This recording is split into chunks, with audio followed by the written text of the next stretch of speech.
भारत की भूमि पर एक दिव्य पुरुष ने जन्म लिया।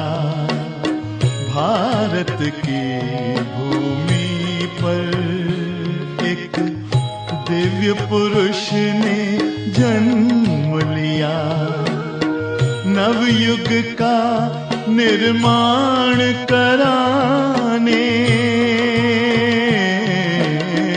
नवयुग का निर्माण कराने शिव ने जिनमें स्थान लिया।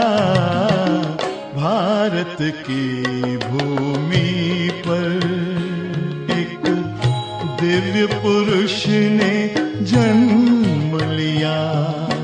भारत की भूमि पर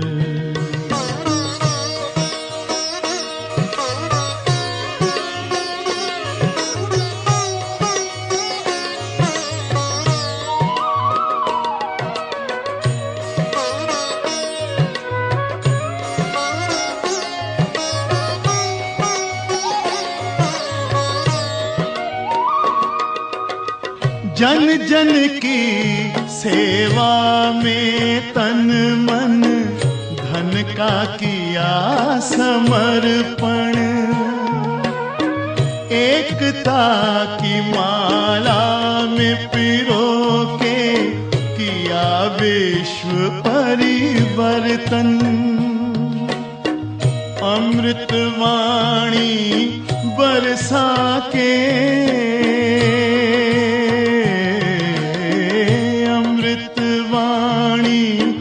बरसा के सबका जीवन सुखदाई किया। भारत की भूमि पर एक दिव्य पुरुष ने जन्म लिया। भारत की भूमि पर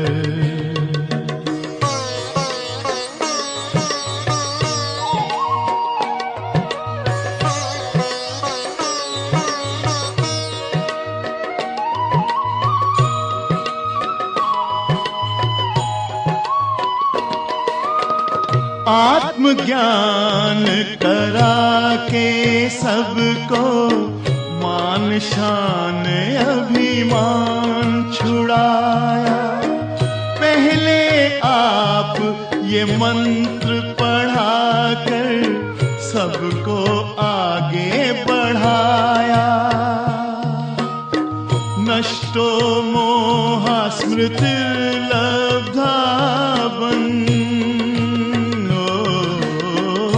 नष्टो मोहा स्मृतिर्लब्धावन। गीता ज्ञान साकार किया। भारत की भूमि पर एक दिव्य पुरुष ने जन्म लिया। भारत की भूमि पर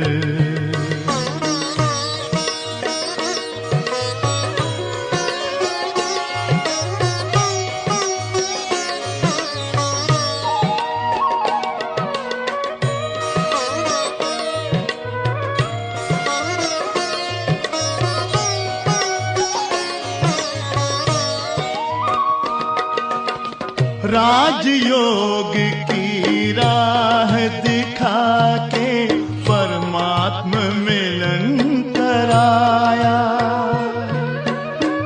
दिव्य दृष्टि दे करके उन्होंने मानव से देव बनाया। भाग्य विधाता ब्रह्मा बाबा,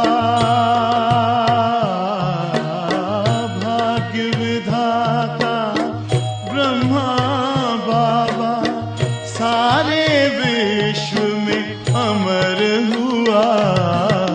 भारत की भूमि पर एक दिव्य पुरुष ने जन्म लिया।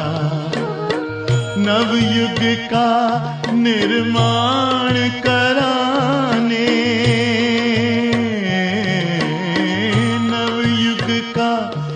निर्माण कराने शिव ने जिनमें स्थान लिया, भारत की भूमि पर एक दिव्य पुरुष ने जन्म लिया, एक दिव्य पुरुष ने जन्म लिया, एक दिव्य पुरुष ने जन्म लिया, एक दिव्य पुरुष ने जन्म लिया। 3 by TS car.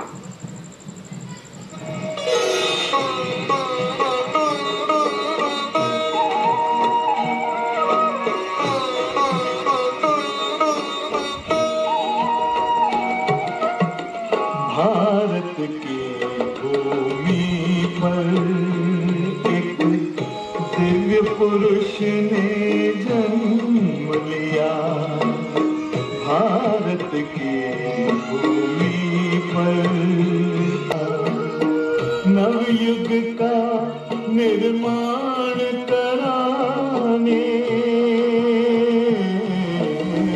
नवयुग का निर्माण कराने शिव ने जिनमें स्थान लिया, भारत की भूमि पर एक दिव्य पुरुष ने जन्म लिया, भारत की भूमि पर।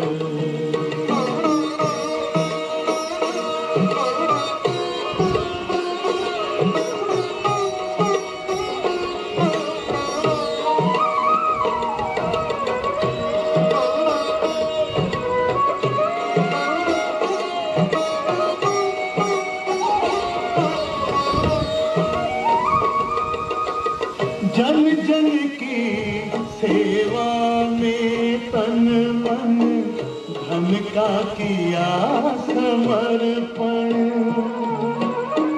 एकता की माला में पिरो के किया विश्व परिवर्तन, अमृत वाणी बरसा के,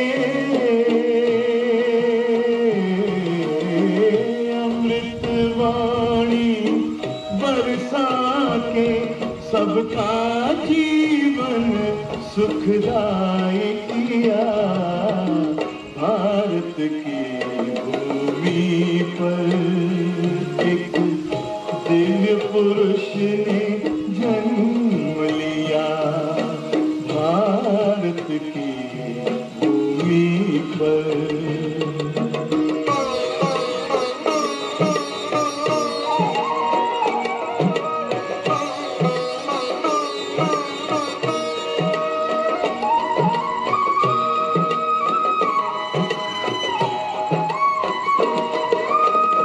आत्मज्ञान करा के सबको मान शान अभिमान छुड़ा, पहले आप ये मंत्र पढ़ा कर सबको आगे बढ़ाया, नष्टो मोह स्मृति लब्धा नष्टो मोह स्मृतिर्लब्धा बन, गीता ज्ञान साकार किया, भारत की भूमि पर एक दिव्य पुरुष ने जन्म लिया, भारत की भूमि पर।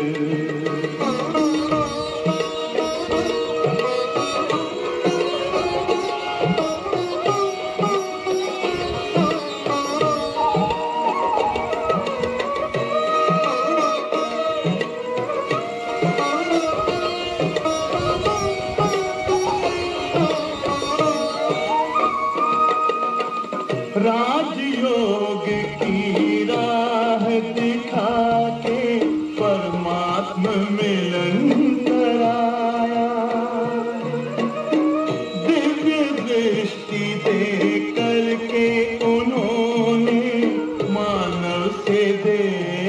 बनाया। भाग्य विधाता ब्रह्मा बाबा,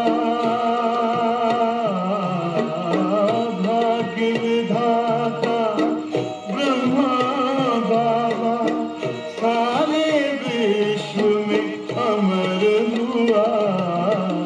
भारत की भूमि पर एक दिव्य पुरुष ने जन्म लिया। नवयुग का निर्माण कराने, नवयुग का निर्माण कराने शिव ने जिनमें स्थान लिया। भारत की भूमि पर एक दिव्य पुरुष ने जन्म लिया। एक दिव्य पुरुष ने जन्म लिया। एक दिव्य पुरुष ने जन्म लिया। एक दिव्य पुरुष।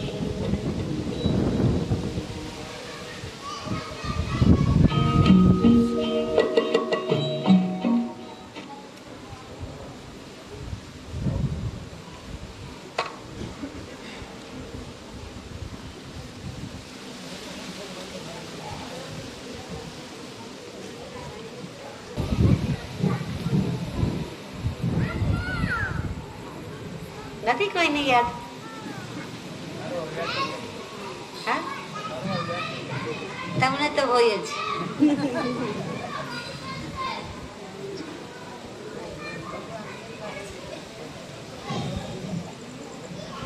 તો ગઈકાલે આપણે પરમપિતા પરમાત્માનો એક વાસ્તવિક પરિચય સાંભળ્યો હતો. કારણ કે એના માટે વિશેષ કે કોઈ પણ વ્યક્તિનો આપણે પરિચય જાણવા માટે મુખ્ય 5 બાબતથી આપણે પરિચય આપતા હોઈએ છીએ. તો ગઈકાલે આપણે સાંભળ્યું કે ભગવાન કોણ છે. તો ભગવાન એક નિરાકાર શિવ.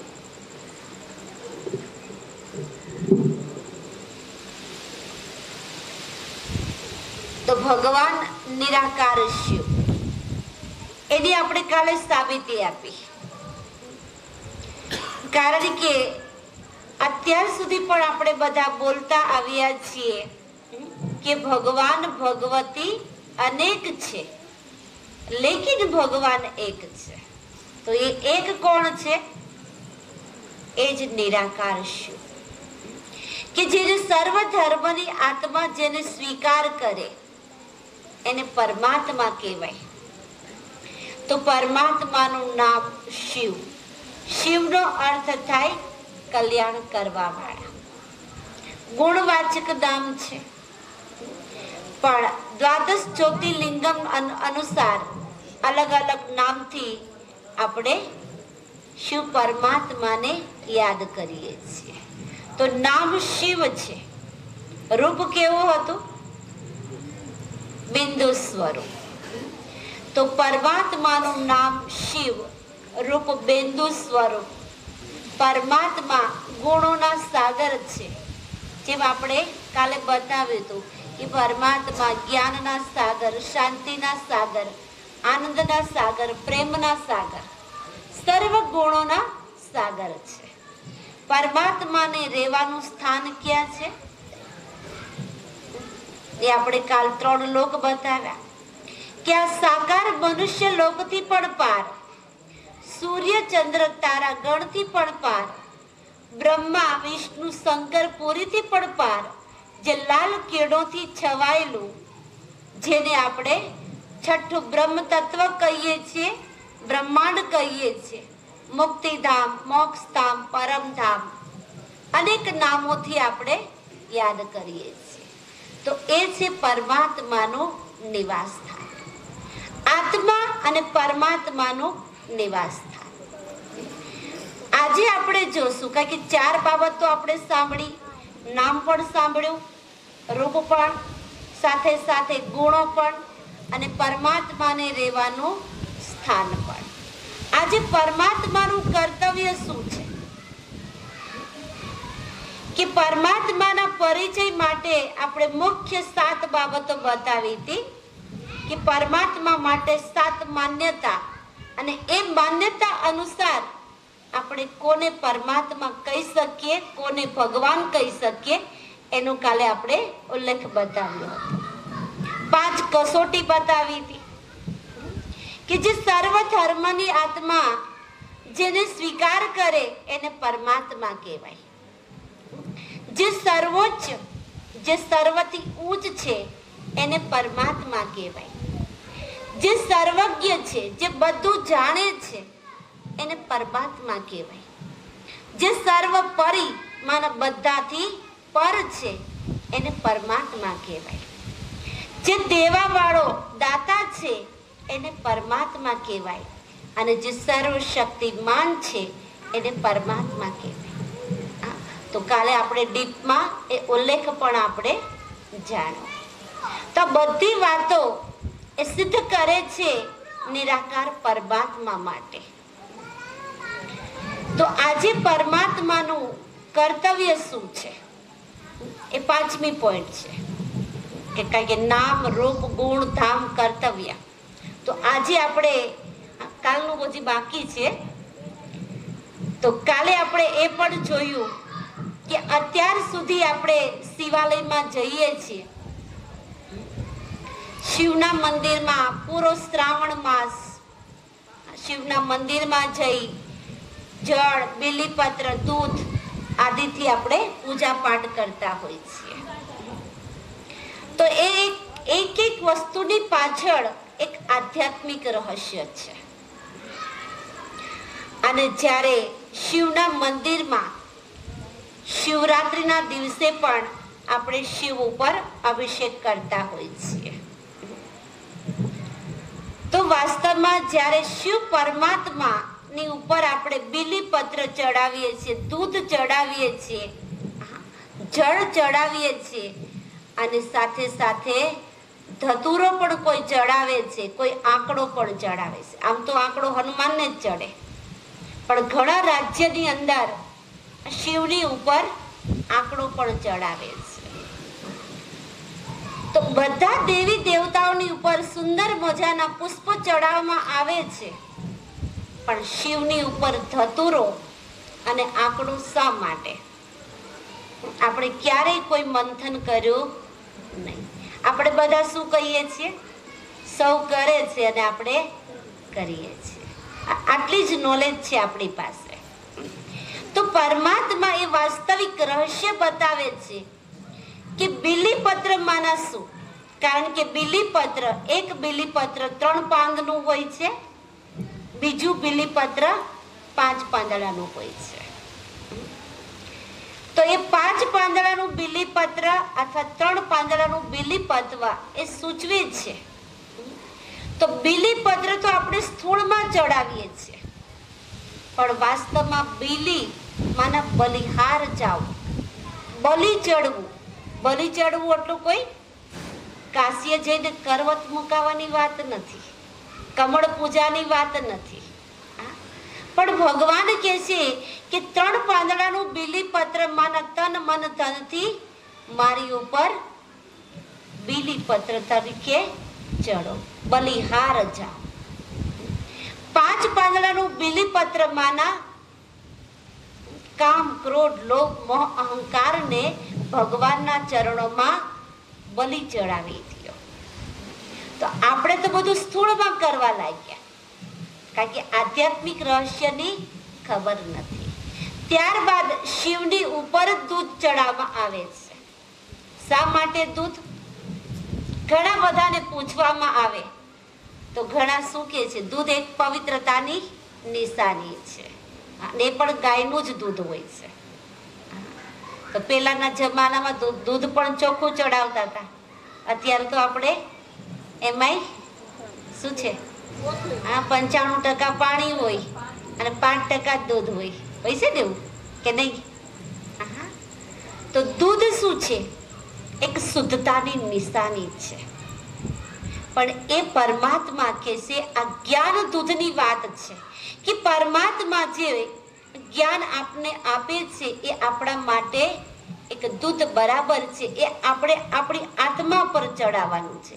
આપણે સાખું ઉલટું કરી નાખ્યું. ભાઈ ઘણાને પૂછીએ દૂધ શા માટે ચડાવો, જળ શા માટે ચડાવો, તો કે શિવ બહુ ક્રોધાયમાન હતા, અતિ ક્રોધ કરતા હતા ને, એટલે દૂધ જળ ચડાવીએ તો થોડા ઠંડા પડી જાય છે. વાસ્તવમાં આપણી આત્મા ઉપર આ જ્ઞાન દૂધ, આ જ્ઞાન જળથી રોજ આત્મા સ્નાન કરતી રહેશે તો એક દિવસ આત્મા શુદ્ધ અને પવિત્ર બની જશે. પણ આપણે તો પેલી નાનપણમાં એક વાર્તા આવતી હતી ને ભણવામાં, પોઠિયાને પૂછ્યું કે જઈને ભોળાનાથને પૂછી આવી કેટલી વાર ખાવું ને કેટલી વાર નાવું. યાદ છે બધાને? કોને કોને યાદ છે? પોઠિયો ડોલતો ડોલતો ગયો. ભોળાનાથે કીધું કે પૃથ્વી ઉપરના મનુષ્યને જઈને કહેજે 2 વાર ખાવું અને 3 વાર નાવું. પોઠિયાએ શું કર્યું? કારણ કે ડોલતો ડોલતો આવતો હતો તો બધું ભૂલી ગયો. આવીને શું કીધું? 3 વાર ખાવું ને 1 વાર નાવું. છે તો આપણે બધા ફોલો કયો કર્યો છે? તો કહેવાનો ભાવ અર્થ શું છે કે આધ્યાત્મિક રહસ્ય એ છે કે આત્મા ઉપર આ જ્ઞાન રૂપી દૂધ, જ્ઞાન રૂપી જળ ચડાવવાથી આત્મા શુદ્ધ અને પવિત્ર બની જાય છે. તો આપણે શિવલિંગ ઉપર ચડાવવાનું શરૂઆત કરી. ત્યારબાદ શિવલિંગ ઉપર ધતુરો ચડાવે છે. બીજા દેવી દેવતાઓને ગુલાબનું ફૂલ, મોગરાનું ફૂલ, કમળનું ફૂલ છે, અનેક વેરાયટી ફૂલોથી આપણે પૂજા કરીએ છીએ અને શિવને ધતુરો ચડાવીએ છીએ. તો એનું પણ આધ્યાત્મિક રહસ્ય છે કે જ્યારે કહેવાય છે કે સાગર મંથન થતું હતું ત્યારે બધા દેવી દેવતાઓ મૂંઝાઈ ગયા અને મંથન કરતા કરતા એક અમૃતનો ઘડો નીકળ્યો, એક વિષનો ઘડો નીકળ્યો. અમૃતનો ઘડો કહેવાય છે, લોકોએ લખેલું છે, લોકોએ વાંચ્યું છે. અમૃતનો ઘડો હતો એ બધા દેવી દેવતાએ વેચી લીધો. પાછળ શું બચ્યું? વિષ બચ્યું. બધા દેવતાઓ વિચારવા પડ્યા કે વિષ તો ભોળાનાથ સિવાય કોઈ સ્વીકારશે નહીં. તો આપણા બધા માનવ આત્માની અંદર જે દેવ તત્વના ગુણો હતા, જે નૈતિક ગુણો હતા, એક પુષ્પ સમાન છે. એ સતયુગમાં હતા. એ ધીરે ધીરે માનવ આત્મા જન્મ લેતા ગયા અને એ દેવ તત્વના ગુણો નીકળતા ગયા. આખરે આપણી અંદર જ્યારે વિષ રહ્યું, વિષ કયું? 5 વિકાર રૂપી. જ્યારે વિષ રહ્યું ત્યારે આપણે બધા થાકી અને ભોળાનાથ પાસે આવીને કહેવા લાગ્યા કે હે ભોળાનાથ, અમારું વિષને તમે સ્વીકારી લો. એના નામ અનુસાર ભોળાનાથની ઉપર એ ધતુરો ચડાવવામાં આવે છે કે આજના માનવ આત્માનું જીવન કેવું બની ગયું છે? એક ધતુરા જેવું.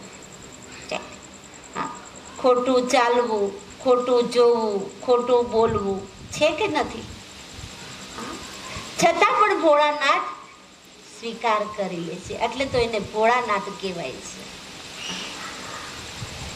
ત્યારબાદ શિવાલયની અંદર આપણે સૌથી પહેલા જઈએ તો શિવલિંગની સામે જ પોઠિયો બતાવવામાં આવે છે. પોઠિયાની આગળ શું હોય છે? કાચબો. કાચબો શેની નિશાની છે ખબર છે કોઈને? ભાઈ પોઠિયો તો આપણે બધા કહેશું શિવનું વાહન હતું. શિવે પોઠિયાની ઉપર સવારી કરી હતી. હવે ગઈકાલે આપણે સાંભળ્યું કે શિવને તો શરીર છે નહીં. શિવ તો કોણ હતા? નિરાકાર હતા. તો બિના શરીરે, શરીર છે નહીં, બિના શરીરે પોઠિયા ઉપર સવારી કઈ રીતે કરશે? એ તો બિંદી સ્વરૂપ છે ને, જ્યોતિ સ્વરૂપ છે, નિરાકાર છે. કાલે જ મેં બતાવ્યું કે દેવતાઓની જેમ અવતાર નથી લેતા, મનુષ્યની જેમ જન્મ નથી લેતા. શિવ પરમાત્માનું તો દિવ્ય અવતરણ છે, કારણ કે તે જન્મ મરણથી ન્યારા છે. તો પરમાત્માને શરીર તો છે નહીં. તો પોઠિયો બતાવ્યો છે, આગળ કાચબો બતાવ્યો. તો કાચબો શેની નિશાની છે? ભગવાન બતાવે છે કે કાચબાની અંદર એક પ્રાણી છે, પણ કાચબાની અંદર એક વિશેષતા છે. કઈ વિશેષતા ખબર? જ્યારે એને ચારો ચરવો છે ત્યારે એની કર્મેન્દ્રિયોને છૂટી પાડે છે. ચારો પૂરો થઈ જાય, કર્મ પૂરું થઈ જાય, એક ઢાલ બની જાય છે. પછી એની પરથી ગમે તેવું મોટું વેહિકલ વયું જાય, એને અસર થતી નથી. એમ ભગવાન પણ આપણને શીખવાડે છે કે તમારું જીવન પણ કાચબાની જેવું બનાવો. આ સંસારમાં રહેવા છતાં જ્યારે કર્મ કરો ત્યારે કર્મેન્દ્રિયોથી કર્મ કરી લ્યો. કર્મ પૂરું થાય ત્યારે પોતાની કર્મેન્દ્રિયોને સમેટી અને એક પરમાત્માને યાદ કરો. અને એટલા જ માટે કદાચ ગીતાજીમાં આ મહાવાક્ય ઉચ્ચારણ છે કે ભગવાને કહ્યું છે, મન મના ભવ, મને એકને યાદ કર. એ કાચબાની નિશાની છે. એ કર્મ કરીએ ત્યારે બધું કરવું પડે છે ને, જોવું પડે, બોલવું પડે, ચાલવું પડે. પણ કર્મ પૂરું થયું તો ભગવાનને યાદ કરો, મન બુદ્ધિને સ્થિર કરી દો. એ કાચબાની નિશાની છે. પોઠિયાની નિશાની શું છે? મંદિરમાં ઘણાને જોયું છે કે મંદિરમાં જાય ને તો પોઠિયાની કાનમાં વાત કરતા હોય છે. ભાઈઓને ખબર તો હશે જ કદાચ. શા માટે ભાઈ વાત કરો છો? અને શું વાત કરો છો? શિવાલયમાં જઈએ એટલે સૌથી પહેલા પોઠિયાના કાનમાં વાત કરીએ છીએ. પછી આપણે શિવલિંગની નજીક જઈ જળ, બીલીપત્ર, પુષ્પ ચડાવીએ છીએ. તો શું વાત કરીએ છીએ? વાત કરો છો કે નથી કરતા? નથી કરતા. સાહેબ બના કરે છે, નથી કરતા. કારણ કે પોઠિયાના કાનમાં જઈને વાત કરે છે કે તું શિવની એટલો નજીક છે, હું તને જે પણ મારી વાત કરું ને તું શિવ સુધી પહોંચાડી દે છે. શું કહે છે? તું શિવની નજીક છે, હું તને જે પણ વાત કરું ને તું શિવ સુધી પહોંચાડી દે છે. તો વાસ્તવમાં પોઠિયો તો એક જાનવરને આપણે બતાવીએ છીએ. જાનવર એ વાતને શિવ સુધી કઈ રીતે પહોંચાડશે? પોઠિયો તો જાનવર છે ને. પણ વાસ્તવમાં એનો ભાવ અર્થ છે કે શિવનું વાહન કોણ હતું? આજે આપણે એ જ જાણવાનું છે. તો હિન્દીમાં પુરુષને, ઇંગ્લિશમાં પુરુષને મેલ કહેવાય અને હિન્દીમાં બળદને બેલ કહેવાય. તો પુરુષ તનનો પરમાત્માએ આધાર લીધો. કાલે એનો પણ મેં ઉલ્લેખ બતાવ્યો અને એનો ઉલ્લેખ ગીતાજીમાં છે. કારણ કે ભગવાને કહ્યું છે કે જ્યારે જ્યારે ધર્મની ગ્લાનિ થાય છે ત્યારે હું પરકાયા પ્રવેશ કરી સાધારણ વેશમાં આવું છું અને સાધારણ વેશમાં આવેલો જોઈ મૂઢમતી લોકો મને ઓળખી શકતા નથી. તો ભગવાને આધાર કોનો લીધો? સાધારણ પુરુષ તનનો. કોનો? સાધારણ પુરુષ તનનો. તો એ એના માટે એક સવારી બની ગઈ. કારણ કે તનનો આધાર તો લેવો પડ્યો. કારણ કે ખુદ તો નિરાકાર છે. નિરાકાર આ સૃષ્ટિ પર આવી અને આ સત્ય જ્ઞાન કઈ રીતે આપશે? કારણ કે જ્ઞાન આપવા માટે મુખની જરૂર છે. મુખ વિના તો જ્ઞાન આપી શકશે નહીં. તો એ ઉલ્લેખ છે કે સાધારણ પુરુષ તનનો આધાર લઈ અને હું સત્ય ગીતા જ્ઞાન આપું છું, સતધર્મની સ્થાપના અને અધર્મનો વિનાશ કરવા માટે. તો વાસ્તવમાં ઇંગ્લિશમાં પુરુષને મેલ કહેવાય અને હિન્દીમાં બળદને બેલ કહેવાય. મેલના બદલે આપણે ગોટાળો શું કર્યો? પેલા ડોલતા પોઠિયાની જેમ મેલ કે મેલના બદલે બેલને બતાવી દીધો. જો આપણે ક્યાં ક્યાં ભૂલ કરીએ છીએ શાંતિથી સાંભળજો. ત્યારબાદ કહેવાય છે કે ભાઈ એના કાનમાં વાત કરવાથી શિવ સુધી વાત પહોંચી જાય છે, કારણ કે પોઠિયો શિવથી બિલકુલ નજદીક છે. એટલે તો શિવલિંગની સામે જ રાખે છે, જરા બી આગળ પાછળ નથી. તો કહેવાનો ભાવાર્થ, જે પણ આપણે શિવાલયની અંદર પૂજા પાઠ જે પણ બતાવીએ છીએ એનું આધ્યાત્મિક રહસ્ય કંઈક અલગ છે, એ આપણે કોઈ જાણતા નથી. ત્યારબાદ શિવલિંગની ઉપર ગણતી રાખવામાં આવે છે. 11 મહિના નથી રાખતા, શ્રાવણ મહિનો અને શિવરાત્રી ઉપર જ રાખવામાં આવે છે. કેમ? બાકીના 11 મહિના ક્યાં શિવ કૈલાસ પર્વતમાં ગયા હોય છે? શ્રાવણ મહિનો પૂરેપૂરો શિવની ઉપર ગળતી રાખે, ગળતીમાંથી પાણી ટપકે છે. શિવ કહેવાય છે તપસ્યા કરવા ગયા હતા, અને જ્યારે શ્રાવણ માસની અંદર શિવાલયમાં આવે છે, ખૂબ ક્રોધાયમાન હોય છે, એટલે ગળતી રાખવાથી પાણી ટપકે છે અને શિવ શાંત પડી જાય છે. આ લોકોની પાસેથી આ વાતો સાંભળી છે.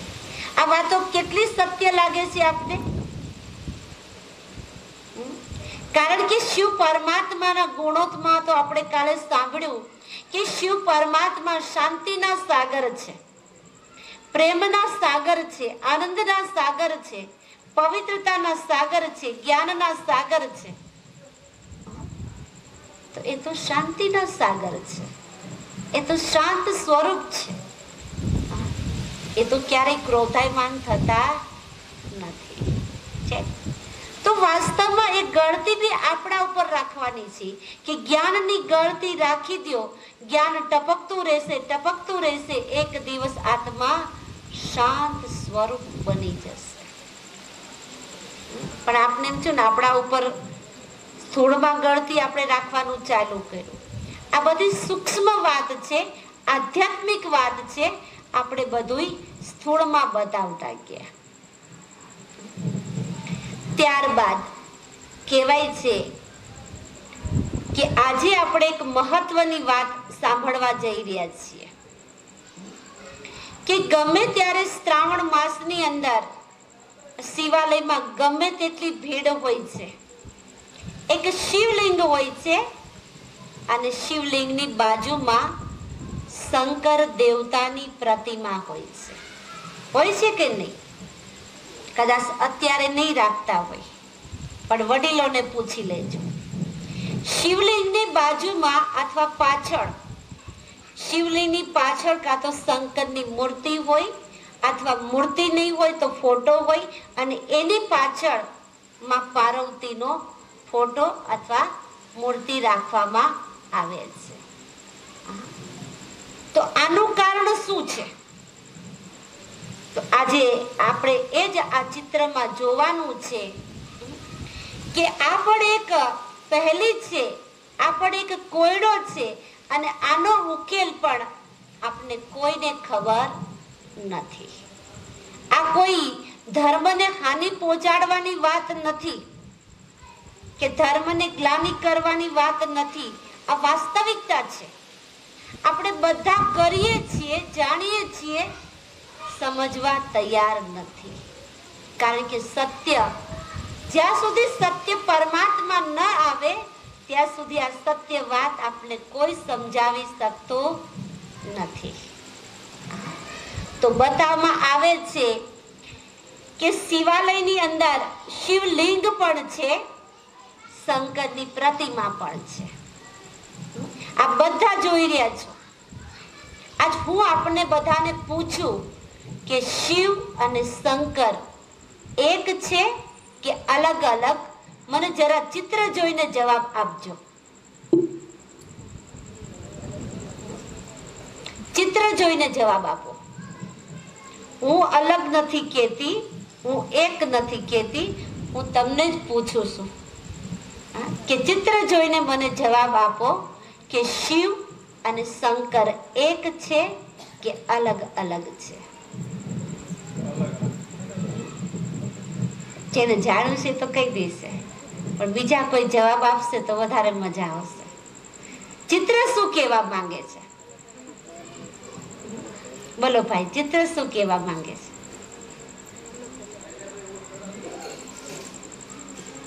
ચિત્ર શું કહેવા માંગે છે માતાઓ? અલગ અલગ જ છે. કારણ કે બતાવવામાં આવે છે આ શિવલિંગ છે, આ શંકરની પ્રતિમા, માના મૂર્તિ છે. જો બંને એક હોય તો કાં તો મંદિરમાં શિવલિંગ રાખવી જોઈએ, કાં તો શંકરની મૂર્તિ રાખવી જોઈએ. શ્રાવણ માસની અંદર ગમે તેટલી ભીડભાડ હોય પણ આપણે શિવલિંગ ઉપર જ દૂધ ચડાવીએ છીએ, બીલીપત્ર જળ ચડાવીએ છીએ, ગળતી શિવલિંગ ઉપર રાખીએ છીએ, ક્યારે શંકરની પ્રતિમા ઉપર રાખતા નથી. પણ સાથે તમને એ પણ કહી દઉં, અત્યારે એ રિવાજ ચાલુ થઈ ગયો છે. આપણા વડીલોને પૂછો, આપણા સંતો મહંતોને પૂછો કે પેલા આ સિસ્ટમ નહોતી કે શિવલિંગની ઉપર શંકર પ્રતિમાનું એક મોરું ચડાવવામાં અત્યારે આવે છે. પેલા કોઈ ચડાવતા ન હતા. કારણ કે ગમે તેટલી ભીડભાડ છે છતાં માતાઓ પૂજા કરવા જાય ને, તો ક્યારે એવું થયું કે ભાઈ શિવલિંગ ઉપર બહુ ભીડભાડ છે, ચલો શંકરની ઉપર દૂધ જળ નાગલા બાગલા બધું ચડાવી દઈએ, અબીલ ગલાલ? કેમ નહીં? છે તો બંને એક જ. તો પછી શિવલિંગ ઉપર ચડાવો કે પછી શંકરની મૂર્તિ ઉપર ચડાવો, ફેર શું પડવાનો? જો કરીએ છે બહુ આપણે એકદમ વ્યવસ્થિત કરીએ છીએ, એક્યુરેટ કરીએ છીએ, છતાં ભાવ અર્થ સમજતા નથી. ભાઈ શિવલિંગ ઉપર જ દૂધ ચડાવીએ, શિવલિંગ ઉપર જ બીલીપત્ર ચડાવીએ, શિવલિંગ ઉપર જ જળ ચડાવીએ, શિવલિંગ ઉપર જ ગળતી રાખીએ છીએ, શંકરની મૂર્તિ ઉપર નથી રાખતા. તો એનો ભાવ અર્થ આપને બતાવે છે કે બંને અલગ અલગ છે. તો અલગ અલગ કઈ રીતે? એ પણ સ્પષ્ટ દેખાય છે કે જે લિંગ છે, જ્યોતિ સ્વરૂપ લિંગ આકાર, એને આપણે શું કહીએ છીએ? શિવલિંગ કહીએ છીએ. શું કહીએ છીએ? શંકર લિંગ ક્યારેય નથી બોલતા. બોલો શું? ક્યારે શંકર લિંગ નથી બોલતા. શું બોલો છો? શિવલિંગ. તો લિંગ છે એને આપણે શિવલિંગ કહીએ છીએ. શંકરની પ્રતિમાને શંકરની મૂર્તિ અથવા પ્રતિમા કહીએ છીએ. શંકરની મૂર્તિને આપણે ક્યારેય લિંગ નથી કહેતા, કહીએ છીએ લિંગ. બોલવામાં ભૂલ નથી કરતા, પૂજા પાઠ કરવામાં પણ ભૂલ નથી કરતા, બંનેનું નામ લેવામાં ભૂલ નથી કરતા. ભૂલ ક્યાં કરીએ છીએ? બધું પૂરું થાય પાછું બેયને એક કરી દીધા. ભૂલ ક્યાં કરો છો? આટલી જ ભૂલ કરો છો. તો વાસ્તવમાં નિરાકાર જે લિંગ છે એમનું નામ બતાવવામાં આવે છે. જો ધ્યાનથી જોજો, બંનેનું નામ પણ અલગ છે, બંનેનું રૂપ પણ અલગ છે, બંનેના ગુણ પણ અલગ છે, બંનેના ધામ પણ અલગ છે અને બંનેના કર્તવ્ય પણ અલગ છે. તો પહેલા સૌથી પહેલા જોઈએ કે લિંગને આપણે શું કહીએ છીએ? શિવ, અથવા તો જ્યોતિર્લિંગમ, જ્યોતિ સ્વરૂપ, નિરાકાર કહીએ છીએ. જ્યારે મૂર્તિને આપણે શંકરની મૂર્તિ અથવા પ્રતિમા કહીએ છીએ. તો નામ બંનેના અલગ થઈ ગયા.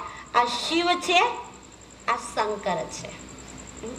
આ નિરાકાર છે, આ આકારી છે. આ પરમાત્મા છે, આ દેવ આત્મા છે. બોલવામાં પણ આપણે શું બોલીએ છીએ? જ્યારે સ્તુતિ ગાઈએ ને ત્યારે આપણે શું કહીએ છીએ? કે બ્રહ્મા દેવતા નમઃ, વિષ્ણુ દેવતા નમઃ, શંકર દેવતા નમઃ. અને શિવને માટે શું કહીએ? શિવ પરમાત્મા નમઃ. કોઈને અલગ કર્યા? આપણે જ કર્યા. બોલવામાં શું બોલ્યા? બ્રહ્મા દેવતા નમઃ, વિષ્ણુ દેવતા નમઃ અને શંકર દેવતા નમઃ. અને શિવ માટે શું કહીએ? શિવ પરમાત્મા નમઃ. તો બોલવામાં આપણે બંનેને અલગ કરીને જ બોલીએ છીએ. ત્યારબાદ આપણે હંમેશા જ્યારે મોટો તહેવાર આવે છે, શિવરાત્રી, તો આપણે શિવરાત્રીને પણ હંમેશા શું કહીએ છીએ? શિવરાત્રી કહીએ છીએ. ક્યારે શંકર રાત્રિ બોલતા નથી. જ્યારે શિવ પરમાત્માને નામનું ઉચ્ચારણ કરીએ છીએ ત્યારે પણ આપણે શું કહીએ છીએ? ઓમ નમો શિવાય. શું કહો છો? ઓમ નમો શિવાય, ઓમ નમો શંકરાય ક્યારે કહેતા નથી. ભાઈ બે એક જ છે, તો ક્યારેક ઓમ નમો શંકરાય બોલવું જોઈએ ને, તો કેમ નથી બોલતા? શિવરાત્રી બોલે છે, શંકર રાત્રિ કેમ નથી બોલતા? બંને એક જ છે, છતાં આપણે એ નામથી સંબોધિત કરીએ છીએ. ત્યારબાદ બતાવ્યું ને ભાઈ નિરાકાર છે, આકારી છે. બંનેને એક શા માટે કીધા એનો પણ ભાવ બતાવીશ. આ શિવ છે, આ શંકર છે, આ નિરાકારી છે, આ આકારી છે. શિવ પરમાત્મા માટે કહેવાય છે કે શિવ પરમાત્મા કલ્યાણકારી છે. શિવને શું કહીએ? શિવ પરમાત્મા કલ્યાણ કરવા વાળા છે. ત્યારે શંકર માટે આપણે શું કહીએ છીએ? વિનાશ કરવા માટે કહે છે, વિનાશ કરવા વાળા છે. કહીએ છીએ ખરા કે જ્યારે શંકર દેવતા જ્યારે ત્રીજું નેત્ર ખોલશે ત્યારે દુનિયાનો વિનાશ થઈ જશે. તો આ છે કલ્યાણ કરવા વાળા, આ છે વિનાશ કરવા વાળા. તો બંનેનું નામ અલગ, રૂપ બંનેનું અલગ. આ જ્યોતિ સ્વરૂપ નિરાકાર, આ શંકર દેવતા આકારી સ્વરૂપ. આકારી માના ફરિશ્તાને દેવતા સ્વરૂપ બતાવે છે, ફરિશ્તા સ્વરૂપ બતાવે છે. એક લાઈટનો પોજ બતાવવામાં આવે છે, એને આકાર કહેવાય છે. હવે બંનેનું કર્તવ્ય પણ અલગ છે. આ કલ્યાણકારી, આ વિનાશકારી. હવે આપણે જોઈએ કે બંનેના ગુણો પણ અલગ છે. શિવ પરમાત્માના ગુણો આપણે કાલે ગાયન કર્યું કે ભાઈ ભગવાન ગુણોના સાગર છે, શાંતિના, પ્રેમના, આનંદના સાગર છે, સાગર સાથે સરખામણી છે. ત્યારે દેવતાઓના ગુણો શું ગવાય છે? કે આપ સર્વ ગુણ સંપન્ન, સોલે કલા સંપૂર્ણ, સંપૂર્ણ નિર્વિકારી, મર્યાદા પુરુષોત્તમ, અહિંસા પરમો ધર્મ. એ દેવતાઓના ગુણો છે. તો ગુણોમાં પણ તફાવત છે. હવે આપણે જોઈએ કે બંનેને રહેવાનું ધામ ક્યાં છે.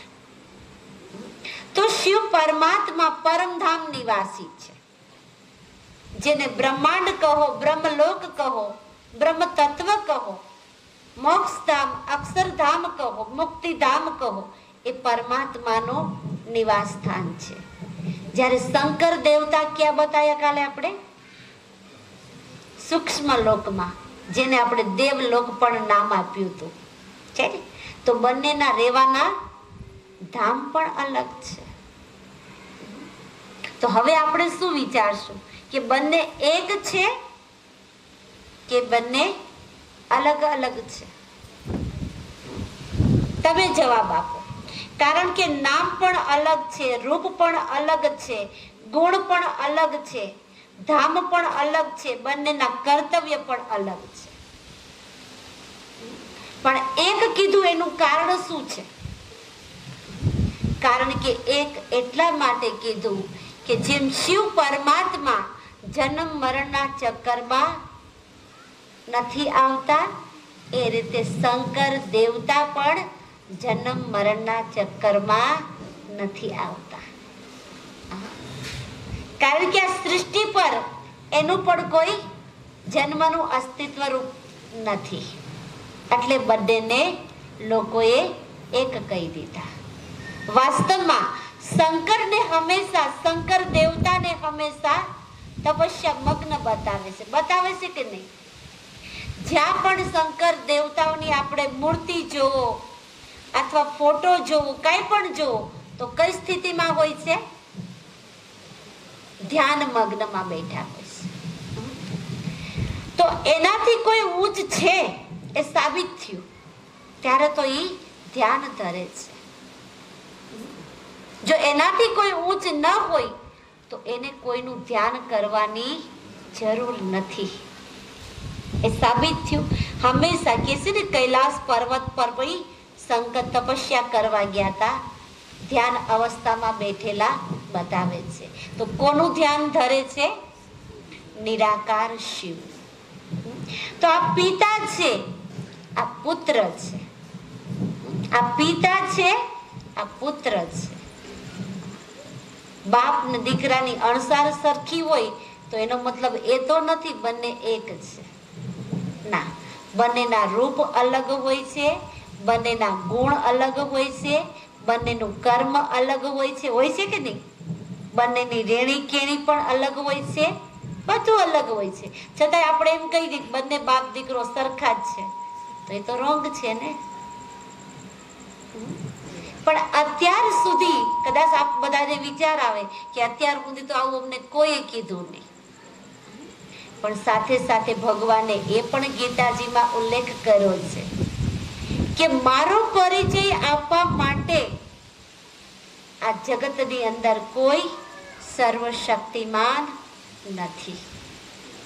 ભગવાન ખુદ ગીતાજીમાં ઉલ્લેખ કરે છે કે મારો પરિચય હું ખુદ આવીને જ આપું છું. બાકી ભગવાનનો પરિચય કોઈ આપી શકતો નથી. ભગવાન ખુદ ગીતાજીમાં પોતે પોતાનો પરિચય આપે છે કે હું નિરંજન નિરાકાર છું.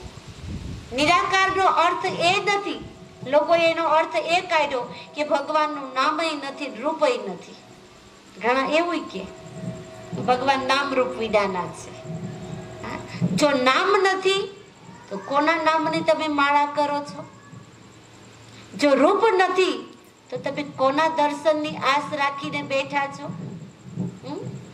તો ભગવાનનું નામ પણ છે, રૂપ પણ છે, પણ આપણા મનુષ્ય જેવું રૂપ નથી, દેવતાઓ જેવું રૂપ નથી.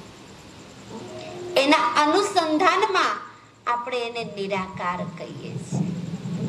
આપણા મનુષ્યનું રૂપ કેવું છે? હાડ્ડી માઉસનું બનેલું છે.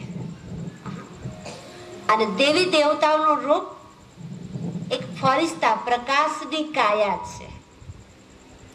અને બંનેના અનુસંધાન અનુસાર જોઈએ તો પરમાત્માનું રૂપ એનાથી બિલકુલ ન્યારું છે. એટલે એને નિરાકાર કહેવાય છે. નિરાકાર છે, નિર્વૈર છે, એટલે એને સત્ય કહેવાય છે. શિવ હી સત્ય હૈ, શિવ હી સુંદર હૈ. એને જ સૃષ્ટિનો સર્જનહાર કહીએ છીએ, એને જ પાલનહાર કહીએ છીએ, એને જ કરણ કરાવન હાર કહીએ છીએ. તો બંનેની વચ્ચે આટલો તફાવત છે કે શિવરાત્રી શબ્દ શા માટે? આપણે તો કહીએ છીએ ને કે 14 આવે અને અંધારી રાત અને એ દિવસે આપણે બધાય શિવરાત્રી મનાવીએ છીએ. આ શિવાલયમાં જશું, ભાંગ પીશું, બરાબર ને? હા, 4 પહોરની આરતી કરશું, છે હા, બીલીપત્ર ધતુરો ચડાવશું, જળ ચડાવશું અને જાગરણ કરશું. આપણે એવું સમજીએ કે આજે અમે શિવરાત્રી કરી. તો એક એકની પાછળ, હું ડીપમાં નહીં જાઉં, એક એકની પાછળ રહસ્ય છે. ઉપવાસ માના શું? સંસ્કૃત ભાષામાં ઉપવાસ માના નજદીક રહેવું. તો ભગવાને એવું કીધું કે હે આત્માઓ, તમે મારા બાળકો છો, મારાથી નજદીક રહો. તો આપણે એનો આખો ઉલટો શબ્દ કયો લીધો? ભૂખ્યા રહેવાનું. તમારા બાળકો આખો દિવસ નકોડા, કોઈ પણ પાણી ન પીવે, ખાઈ પીવે નહીં, તમે શું કરશો? તમને ગમશે ખરા? શું કરશો? બેટા થોડુંક તો ખાઈ લે, આખો દિવસ કઈ ખાધું નથી. તો આપણે બધા ભગવાનના બાળકો છીએ. ચાહે મનુષ્ય આત્મા, ચાહે દેવ આત્મા, આપણે સર્વ પરમપિતા પરમાત્માની સંતાન છીએ. અને આપણે પરમાત્માની સામે ઉપવાસ કરીએ, ભૂખ્યા રહીએ, નકોડા રહીએ, પાણી ન પીએ, તો ભગવાનને ગમશે ખરા? પણ ઉપવાસનો અર્થ શું છે? ભગવાન કહેશે મન વચન કર્મથી મારી નજદીક રહે. તો આપણે નજદીક નથી રહેતા મન વચન કર્મથી, પણ ભૂખ્યા રહેવાનું ચાલુ કરી દીધું છે. હા, જે કે ને સુલટું અનુકરણ કરવું જોઈએ એની બદલે બધું ઉલટું અનુકરણ કરવાનું ચાલુ કર્યું. કારણ કે સુલટું કરવામાં થોડી તકલીફ પડતી હતી. હા, એટલે સ્થૂળમાં કરવાનું ચાલુ કરી દીધું. કરીએ છીએ, સાચું કરીએ છીએ, પણ સારું ઉલટું કરીએ છીએ. તો વાસ્તવમાં શિવરાત્રી એક પરમાત્માનું કહેવાય છે કે ખાલી રાત પડે, અંધકાર છવાઈ જાય અને આપણે 4 પહોરની આરતી કરીએ એને જ માત્ર શિવરાત્રીનું પર્વ માનીએ છીએ. પણ વાસ્તવિકતા એ છે કે શિવરાત્રી માના સમગ્ર વિશ્વની અંદર જ્યારે અજ્ઞાનતાનો અંધકાર છવાઈ જાય છે, ચારો તરફ અજ્ઞાનતા છવાઈ જાય છે, માનવ નથી રહેતો, દાનવ બની જાય છે, ધર્મ ભ્રષ્ટ બની જાય છે, કર્મ ભ્રષ્ટ બની જાય છે, ચારો તરફ દુરાચાર વ્યાપી જાય છે, ત્યારે પરમાત્મા કહે છે હું આ એક કળયુગ રૂપી અંધકાર રૂપી રાત્રિમાં, અજ્ઞાન રૂપી અંધકાર રૂપી રાત્રિમાં આ સૃષ્ટિ પર આવું છું. ક્યારે આવું છું? જ્યારે સમગ્ર વિશ્વમાં અજ્ઞાનતાનું અંધકાર છવાઈ જાય છે, ત્યારે પરમાત્મા કે હું આવું છું. શા માટે આવે છે એ પણ કાલ બતાવ્યું. શા માટે આવે છે? સત ધર્મની સ્થાપના કરવા માટે, અધર્મનો વિનાશ કરવા માટે. તો ભગવાન ખુદ ચારો તરફ અજ્ઞાનતા રૂપી અંધકાર છવાય ત્યારે પરમાત્મા આ ધરા પર આવશે, એની રાહ નહીં જોતા આવી ચૂક્યા છે. ભગવાન ગુપ્ત વેશમાં પોતાનું આવ્યું દિવ્ય કર્તવ્ય કરાવી રહ્યા છે. પણ કોના દ્વારા? એ પણ ભગવાને ઉલ્લેખ બતાવ્યો છે. કારણ કે પરમાત્મા નિરાકાર છે. સતધર્મની સ્થાપના કરવા માટે પરમાત્માએ 3 દેવોને મુકરર બનાવ્યા છે, નિમિત્ત બનાવ્યા.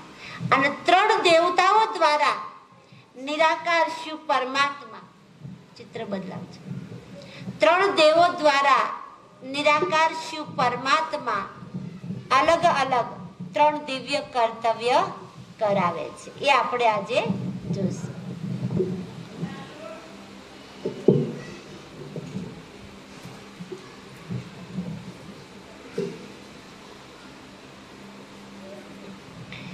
તો પરમાત્મા પરમાત્મા નિરાકાર શિવ આ સૃષ્ટિ પર આવે અને 3 દેવતાઓ દ્વારા અલગ અલગ કર્તવ્ય કરાય.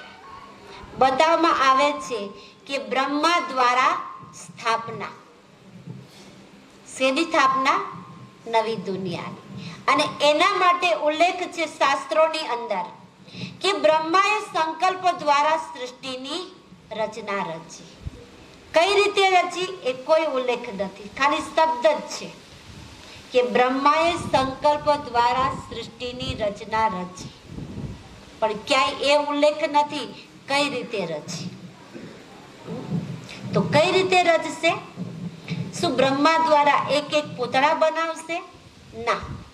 સાથે સાથે એ પણ છે કે બ્રહ્માએ સંકલ્પ દ્વારા સૃષ્ટિની રચના રચી. તો કઈ રીતે સંકલ્પ દ્વારા સૃષ્ટિની રચના રચશે? તો વાસ્તવમાં પરમાત્મા નિરાકાર હોવાના કારણે 3 દેવતાઓની દ્વારા અલગ અલગ કર્તવ્ય, બ્રહ્મા દ્વારા સ્થાપના નવી દુનિયાની અને વિષ્ણુ દ્વારા નવી દુનિયાની પાલના અને શંકર દ્વારા આ જૂની સૃષ્ટિનો વિનાશ. આ દિવ્ય 3 કર્તવ્ય 3 દેવતાઓ દ્વારા પરમાત્મા કરાવી રહ્યા છે. તો આજે આપણે સૌથી પહેલા એ સાંભળશું કે બ્રહ્મા કોણ છે. જેમ બતાવે છે કે શિવની સૌથી નજીક હોય તો બ્રહ્મા, અને બ્રહ્માને આદિ પિતા પણ કહેવાય છે, આદિનાથ પણ કહેવાય છે, સૃષ્ટિના સર્જનહાર પણ બ્રહ્માને કહેવામાં આવે છે, અને બ્રહ્માને ભાગ્ય વિધાતા પણ કહેવામાં આવે છે. કે છે કે નહીં? તો એ જ બ્રહ્મા દ્વારા પરમાત્મા આ શ્રેષ્ઠ સુંદર કર્તવ્ય કરાવી રહ્યા છે. તો કહેવામાં આપ કદાચ જોશો તો આપને આશ્ચર્ય લાગશે, કારણ કે અત્યાર સુધી આપણે બ્રહ્મા દેવતાઓનું જે ચિત્ર જોયું છે એ 3 મુખ વાળું જોયું છે.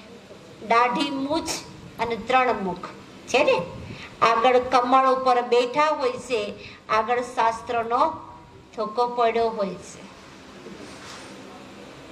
તો વાસ્તવમાં આપ કદાચ કહેશો ભાઈ એ તો ફોટામાં 3 મુખ વાળા છે. તો બ્રહ્માને 3 મુખ વાળા શા માટે બતાવ્યા? તો બ્રહ્માને કહેવાય છે 3 મુખ. તો સૌથી પહેલા બ્રહ્માના 3 નામ બતાવવામાં આવે છે. એક તો બ્રહ્માને કહેવાય છે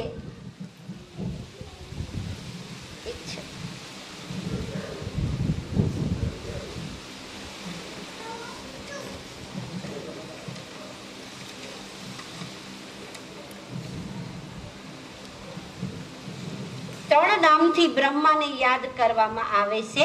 એક ચતુરાનંદ બ્રહ્મા, બીજું બ્રહ્માને કહેવાય છે પંચાનંદ બ્રહ્મા, અને ત્રીજા પ્રજાપિતા બ્રહ્મા. આ 3 નામથી એને સંબોધિત કરવામાં આવે છે. એટલે લોકોએ એને 3 મુખવાળા બ્રહ્મા બતાવ્યા. એક ચતુરાનંદ બ્રહ્મા, પંચનંદ બ્રહ્મા અને ત્રીજા પ્રજાપિતા બ્રહ્મા. વાસ્તવમાં ત્રિમૂર્તિ બ્રહ્મા નથી 3 મુખવાળા, પણ 3 દેવતાઓની રચના રચવા વાળા ત્રિમૂર્તિ શિવને કહેવામાં આવે છે. કારણ કે શિવે 3 દેવતાઓની રચના કરી અને 3 દેવતાઓ દ્વારા દિવ્ય 3 કર્તવ્ય આ સૃષ્ટિ ઉપર કરાવે છે. ત્યારબાદ બ્રહ્માને દેવતા શા માટે કહેવાના? કારણ કે એ જ બ્રહ્મા દ્વારા પરમાત્મા દિવ્ય કર્તવ્ય કરાવે છે, અને પરમાત્માએ જ એ સાધારણ પુરુષ તનનું નામ આપ્યું પ્રજાપિતા બ્રહ્મા, અને એના જ શ્રેષ્ઠ સંકલ્પ દ્વારા સૃષ્ટિનું સર્જન કર્યું. સર્જન કઈ રીતે કર્યું? સંકલ્પ દ્વારા કે પરમાત્મા શિવ નિરાકારે બ્રહ્મા તનનો આધાર લઈ આ શ્રેષ્ઠ ગીતા જ્ઞાનને સ્પષ્ટ કરી અને જે શ્રેષ્ઠ ગીતા જ્ઞાનને સાંભળે છે, જીવનની અંદર આચરણ કરે છે, એનો એક નવો જન્મ, એને દ્વિજ કહેવાય છે. દ્વિજ માના આ સૃષ્ટિ ઉપરના બ્રાહ્મણ, માના ભૂદેવ, જેને બ્રહ્મા દ્વારા આ શ્રેષ્ઠ જ્ઞાન સાંભળ્યું, જ્ઞાનને આચરણમાં લાવ્યું, પોતાનું જીવન શ્રેષ્ઠ બનાવ્યું, એનો નવો જન્મ માના બ્રાહ્મણ. અને એ જ બ્રાહ્મણ એ શિવ પરમાત્માની શ્રીમત અનુસાર પોતાનું જીવન શ્રેષ્ઠ બનાવી અને માનવ આત્માના જીવનને શ્રેષ્ઠ બનાવે છે. તો બ્રહ્માના જ્યારે હયાત હતા ત્યારે એને પ્રજા રચતા હતા, ત્યારે પ્રજા પિતા કહેવામાં આવતા હતા. પણ એ જ બ્રહ્માએ સાધારણ તનમાં રહી શ્રેષ્ઠ પુરુષાર્થ કરી પરમાત્મા શિવની શ્રીમત અનુસાર પોતાના જીવનને શ્રેષ્ઠ બનાવ્યું, ત્યારે એનું જ નામ પડ્યું બ્રહ્મા દેવતા. ત્યારે એને બ્રહ્મા દેવતા નમઃ કહેવામાં આવ્યું. તો બ્રહ્માના આ પણ સૃષ્ટિમાં તમે જુઓ વર્તમાન કે બ્રહ્માનું કોઈ મંદિર જાહેરમાં નથી, માત્ર 3 જગ્યાએ છે. એક ખેડ બ્રહ્મા, પુષ્કરરાય અને ત્રીજું અજમેરમાં. કારણ કે બ્રહ્મા ગુપ્તમાં છે, વિષ્ણુ દેવની જેમ જાહેરમાં નથી, સજાવેલા નથી, સાધારણ બતાવવામાં આવે છે ને. ભાઈ કમળ આસન છે, કમળ આસન છે, અને જબ્બો અને ધોતી સાધારણ એક તનની અંદર સાધારણ પોશાકમાં છે. એટલે અહીંયા એને દેવ તરીકે માનવામાં આવતા નથી. પણ જ્યારે પુરુષાર્થ કરી શ્રેષ્ઠ જીવન પ્રાપ્ત કરે છે, શ્રેષ્ઠ જીવન પદને પ્રાપ્ત કરે, ત્યારે એને સંપૂર્ણ બ્રહ્મા તરીકે અને સંપૂર્ણ દેવ તરીકે યાદગાર મનાવવામાં આવે છે. તો વાસ્તવમાં આજે આપણે સાંભળશું કે બ્રહ્મા કોણ. આપ જે સાધારણ તન જોઈ રહ્યા છો, એનું નામ પરમાત્માએ પ્રજાપિતા બ્રહ્મા રાખ્યું છે. અને એની જીવન કહાની છે કે એ પણ એક આપણી જેમ સાધારણ મનુષ્ય જ છે હતા. તો એમનું લૌકિક નામ, માનસ શરીરનું નામ લેખરાજ હતું. લેખરાજનો જન્મ કહેવાય છે 1876 થયો હતો સિંધ કરાચી હૈદરાબાદમાં, કે જેને અત્યારે આપણે પાકિસ્તાનનો ભાગ કહીએ છીએ. એ લેખરાજનો જન્મ કહેવાય છે વલ્ભાચારી પરિવારમાં, જે પાક્કા વૈષ્ણવ હતા. સિંધી પરિવારમાં હતા પણ પાક્કા વૈષ્ણવ હતા, વલ્ભાચારી કુળના હતા. કહેવાય છે કે એનું નામ લેખરાજ હતું. એના પિતાજી એક નાની એવી સ્કૂલની અંદર એક હેડમાસ્ટર હતા.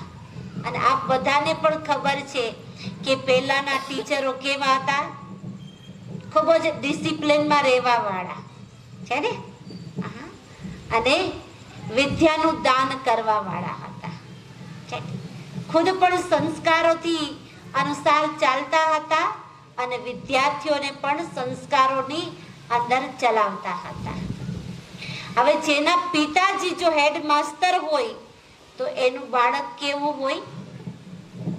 અત્યારની વાત નથી, 1876 પછીની વાત ચાલે છે. તો કહેવાય છે કે પિતાની અંદર, એ વલ્ભાચારી કુટુંબની અંદર એ વૈષ્ણવ પરિવારના સંસ્કાર હતા. અને જ્યાં સુધી ભક્તિ ભાવ પૂજા આદિ ન કરે ત્યાં સુધી મુખની અંદર અન્ન પાણી નહોતા નાખતા. એટલા બધા ભક્તિ ભાવની અંદર તલીન હતા કે જ્યાં સુધી આ વિષ્ણુજીની પૂજા ન કરે ત્યાં સુધી જળ પણ સ્વીકાર ન કરે, અન્ન પણ સ્વીકાર નતા કરતા. એ બચપનથી દાદા લેખરાજને આ સંસ્કાર મળ્યા હતા. આમ પણ કહેવાય છે સંસ્કાર ક્યાંથી મળે છે? ક્યાંથી મળે છે? સ્કૂલમાંથી, કોલેજમાંથી કે ક્યાંય મોલમાંથી? ક્યાંથી મળે છે? ઘરમાંથી મળે છે. ક્યાંથી મળે છે? ઘરમાંથી. તો જે પિતાજીની અંદર એ પરિવારમાં સંસ્કાર હતા આધ્યાત્મિક, અને એ સંસ્કાર એ લખીરાજની અંદર પણ એ સંસ્કાર હતા બચપનથી કે ભગવાનને યાદ કરવા, રોજ ગીતાજીના પાઠ કરવા, અને ધીરે ધીરે એ રીતે એની જીવનશૈલી આગળ વધતી ગઈ. અચાનક ઘટના એવી બની કે પિતાજીએ શરીર છોડી દીધું અને લખીરાજ એકલા પડી ગયા. એના કાકા ખૂબ શ્રીમંત હતા, એટલે કાકાને વિચાર આવ્યો કે ભાઈ ભત્રીજો એકલો પડી ગયો, મોટા ભાઈએ શરીર છોડ્યું તો કાકા એની એક નાની એવી કરિયાણાની દુકાન હતી, ત્યાં લેખરાજને બેસાડે છે કે હવે ભણવાનું છોડી દે, હવે ધંધાની અંદર તું કંઈક જંપલાય અને તું તારા પગભર થઈ જા. કહેવાય છે માત પિતાનો છાયો છોડ્યા પછી બાળક આપણે આપ પગભર બનવા લાગી જ જતું હોય છે ને. તો કાકાની દુકાનમાં, પોતે કરિયાણાની દુકાનમાં રહેતા હતા, આ ધંધો કરતા હતા, પણ લેખરાજની અંદર એક આધ્યાત્મિક સંસ્કાર હતા, એક દયા, એક રહેમની ભાવના હતી. જે કોઈ પણ ગરીબ આવે ને એને નમતું આપવાનું, કોઈ સાધુ સંત આવે ને તો એને ફ્રીમાં આપવાનું. આ રોજનો એનો નિત્ય કાર્યક્રમ હતો કે ભાઈ ગરીબ આવે ને નમતું આપવાનું, કોઈ સાધુ સંત આવે એને ફ્રીમાં આપવાનું. હવે એકવાર એવું બન્યું, જેમ દુનિયામાં કહે ને કે ભાઈ કોઈ સારું કામ કરતા હોય ને તો એની ચાડી ખાવા વાળા કેટલાય હોય ને કે નહીં? હા, તો એક પડોશમાં વેપારી હતો, એને જઈને કાકાને કીધું કે આ તમારો લેખરાજ તો આ રીતે વેપાર કરે છે. અને કાકાએ એક દિવસ આ રીતે વેપાર કરતા ઝડપી લીધા, અને પછી લેખરાજને ખૂબ વઢે છે અને કહે છે કે આ રીતે તું ધંધો કરીશ તો તું તો મારી આખી દુકાન લૂંટાવી દઈશ. લેખરાજને કહે છે કે હવે તું તારા પગભર થતો થા, મારી સાથે ને.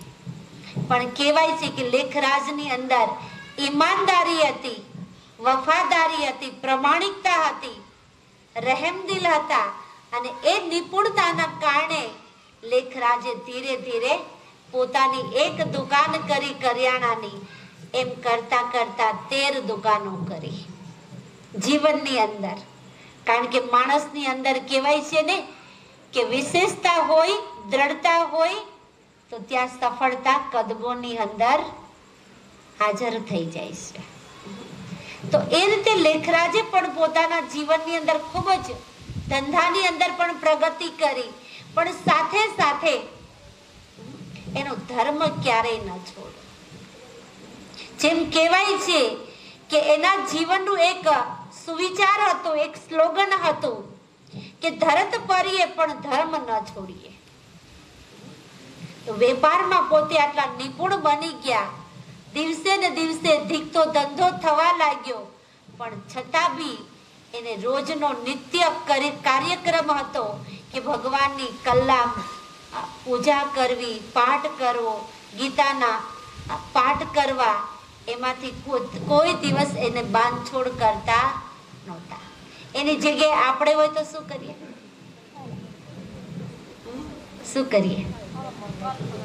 એવું વિચારે ને ભાઈ આજે ક્યાંક બહાર ગામ જવું છે તો કાલ જોડે દીવાબત્તી કરી નાખશું, અથવા તો બપોરે પાછા આવીને કરી લઈશું, બરાબર ને? ભાઈ સવારમાં કામ હોય તો 12 વાગે દીવાબત્તી કરી લેવાય ને, બરાબર ને? હા, આપણે કરીએ છીએ એવું. પણ દાદા લેખરાજના જીવનમાં આ બાંધ છોડ નહોતી. કારણ કે લક્ષ્ય હતું ધરત પરીએ ધર્મ ન છોડીએ.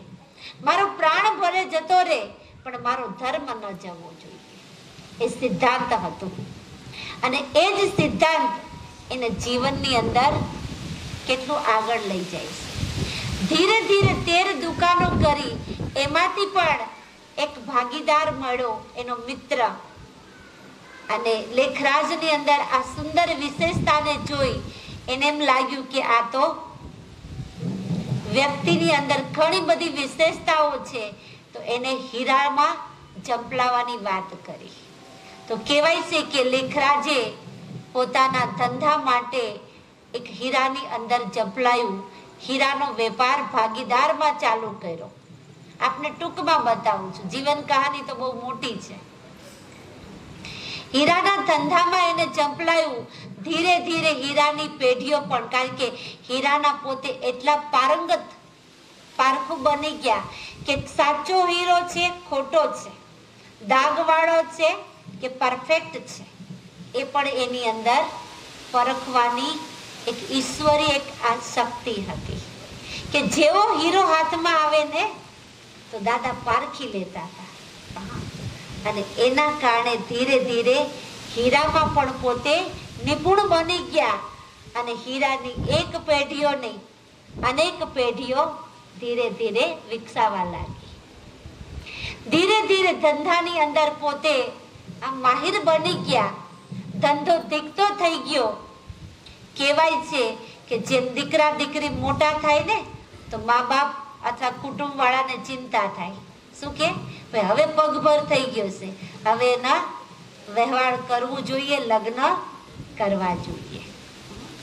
તો એમના કાકાને પણ વિચાર આવ્યો અને એ રીતે સુંદર મજાની એક આધ્યાત્મિક પરિવાર, કે સારા સંસ્કાર વાળી પરિવાર વાળી દીકરીને શોધી કે જેનું નામ હતું યશોદા, જે પોતે પણ એક કૃષ્ણના અનન્ય ભક્ત હતા.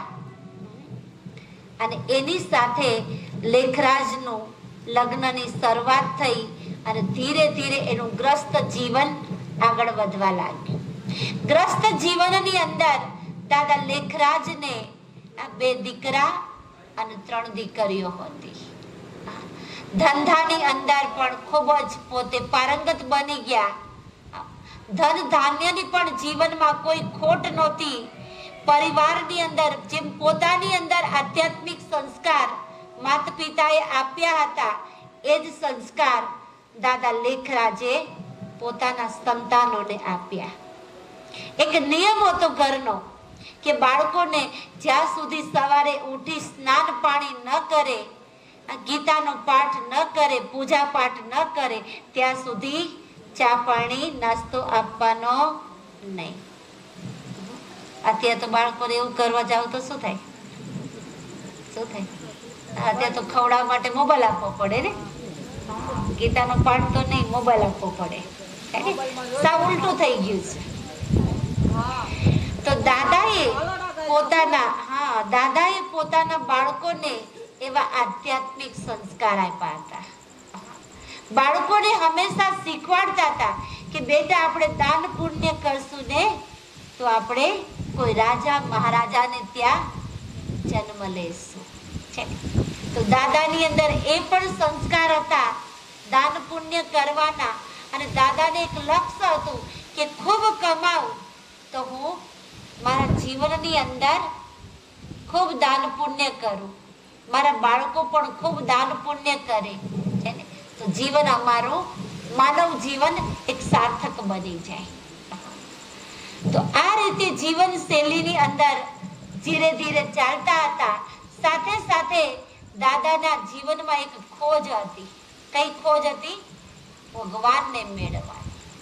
કારણ કે બચપનથી વિષ્ણુજીની ભક્તિ તો કરતા હતા, પૂજા પાઠ ન કરે ત્યાં સુધી કોઈ કર્મ નહોતા કરતા.